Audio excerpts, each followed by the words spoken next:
गोरी गोरी कॉलेज के छोरी है।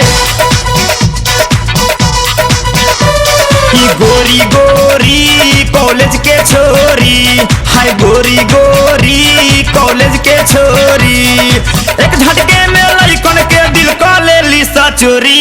ई गोरी गोरी कॉलेज के छोरी है। गोरी गोरी कॉलेज के छोरी।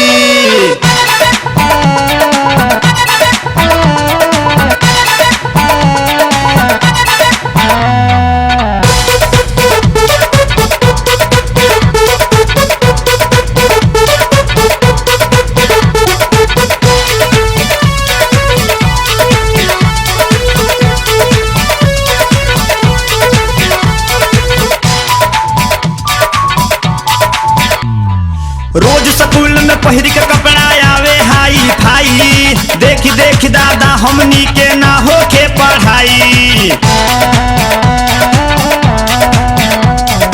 रोज स्कूल में पहिर के कपड़ा आवे हाई फाई। देखी देखी दादा हमनी के ना होके पढ़ाई। जान निकल जाला जब जब बोले ली सलम सोरी। ई गोरी गोरी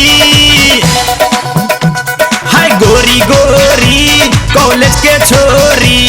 ई गोरी गोरी कॉलेज के छोरी हाय।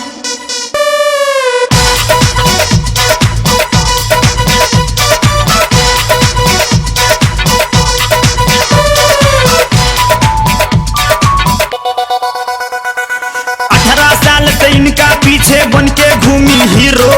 इनकर आवे फर्स्ट डिवीजन हम रह जाई जीरो दादा। 18 साल से इनका पीछे बन के घूमी हीरो। इनकर आवे फर्स्ट डिवीजन हम रह जाई जीरो। इनकर पन्ना भरल बा हमरे बा कापी कोरी। ई गोरी गोरी हाय। गोरी गोरी कॉलेज के छोरी हाय। गोरी गोरी कॉलेज के छोरी।